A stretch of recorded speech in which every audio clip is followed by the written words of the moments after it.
18 décembre, il n'y a pas de plus grand amour que de donner sa vie pour ses amis. C'est dans l'évangile de Jean, au chapitre 15, au verset 13. Et regardez, c'est Bibou qui joue de la flûte. C'est bien Bibou. Oh, on reconnaît la chanson. Et il y a Lula qui arrive. Mais pourquoi est-ce que Bibou et Lula jouent la Marseillaise? C'est incroyable ça. Pour fêter Noël, c'est un peu bizarre quand même, hein? En tout cas, ils ont l'air de bien s'amuser. Et ils jouent bien, c'est bien Bibou.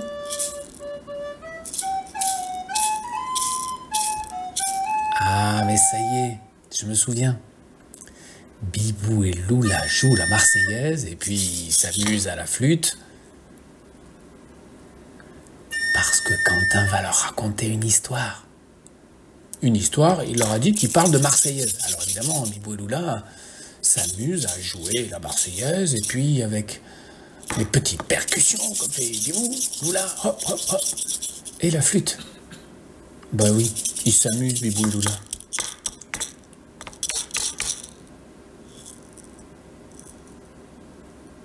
Oh, et là... Oh là là, ça fait mal aux oreilles, Bibou. Oh, pauvre Lula. Mais enfin, Bibou, ça suffit. Oh là là, tous les deux, mais qu'est-ce qu'ils sont rigolos. Et dans quelques instants, il va falloir se calmer. Oui, vous êtes un peu fatigué, hein. Maintenant, vous allez pouvoir écouter l'histoire de Quentin qui va vous parler d'un monsieur, il s'appelle Félix. Et c'est pour ça qu'il vous a parlé de la Marseillaise. Mais oui. Allez, arrêtez de nous disputer. On va voir Quentin et on va écouter l'histoire. Mais oui, Bibou.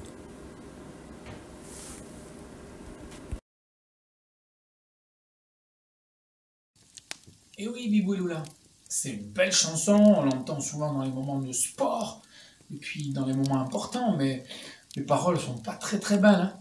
C'est un appel à la guerre, ça parle de sang.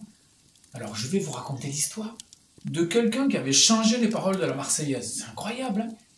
Il s'était dit, tiens, je vais parler de Jésus-Christ et je vais reprendre l'air de la Marseillaise.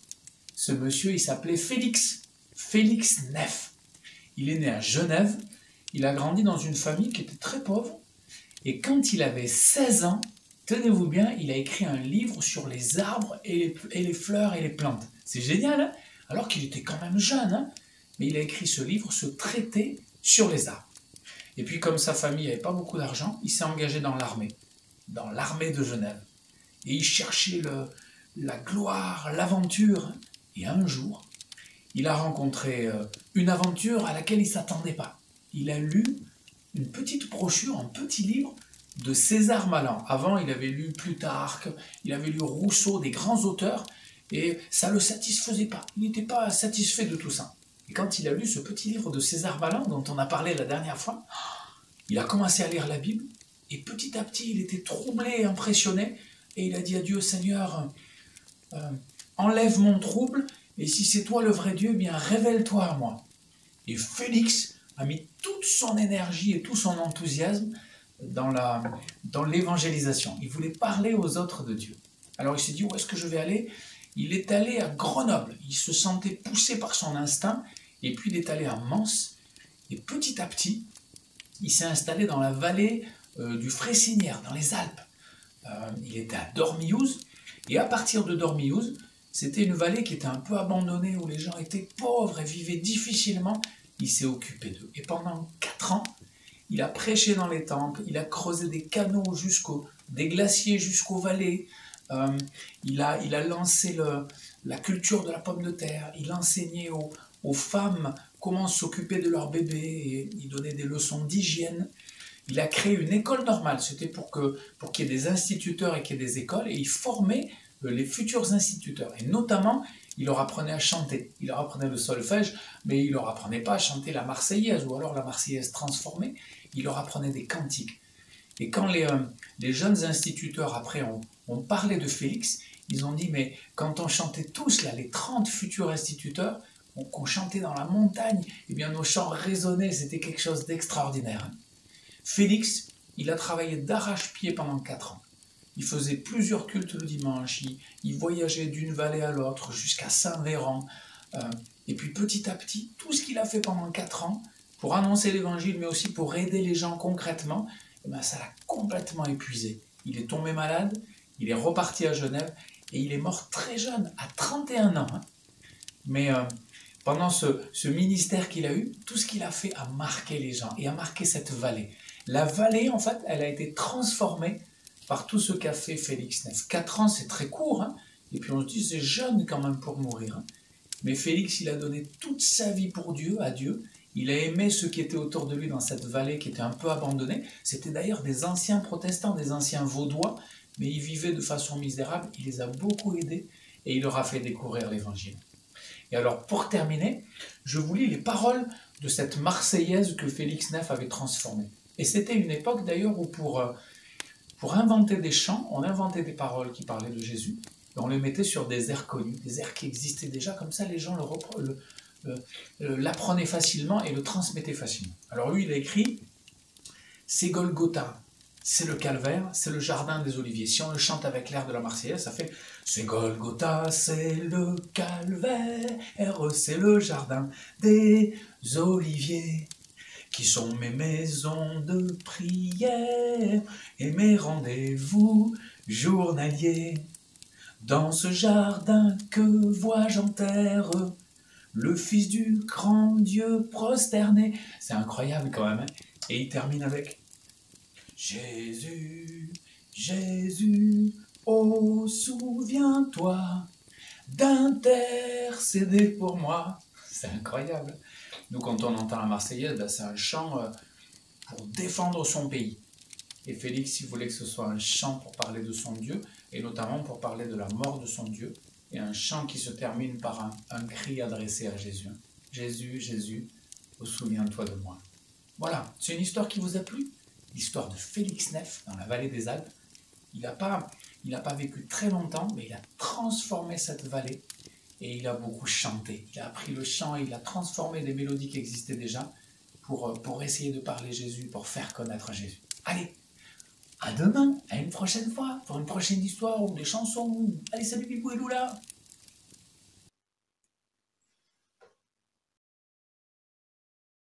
Joy to the world, the Lord has come. Let earth receive her King. Let every heart prepare him room. And heaven and nature sing, and heaven and nature sing, and heaven and nature sing.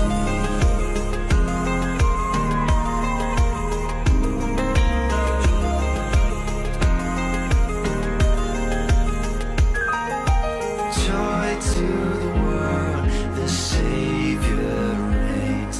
Let men their songs employ.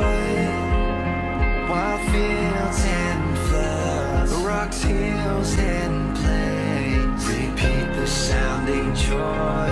Repeat the sounding joy. Repeat the sounding joy.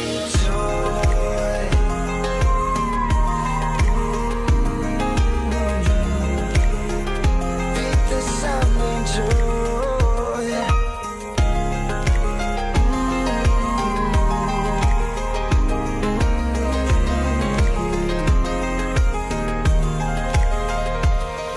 Oh, hear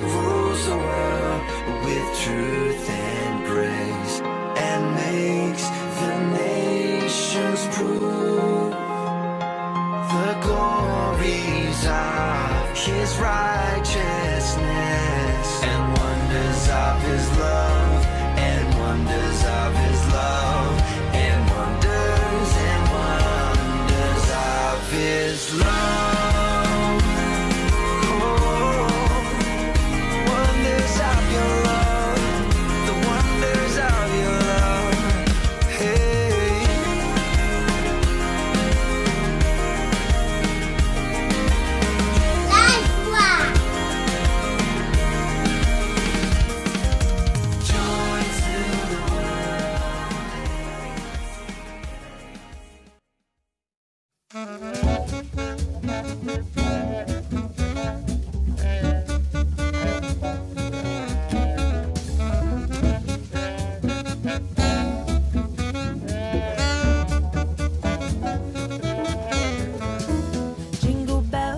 bells, jingle all the way. Oh, what fun it is to ride in a one-horse open sleigh. Jingle bells, jingle all the way. Oh, what fun it is to ride in a one-horse open sleigh. Dashing through the snow in a one-horse open sleigh. O'er the fields we go, laughing all the way. Bells on bobtails ring, making spirits bright. What fun it is to ride and sing a sleighing song tonight. Oh, it's jingle bells, jingle bells.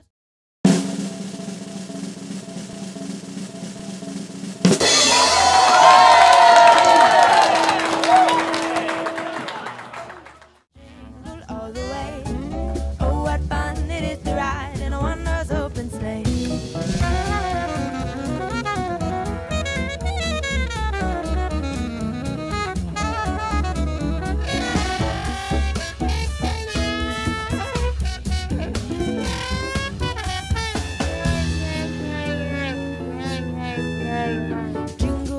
Jingle bells, jingle all the way. Oh, what fun it is to ride in a one-horse open sleigh. Jingle bells, jingle all the way. Oh, what fun it is to ride. Oh, what fun it is to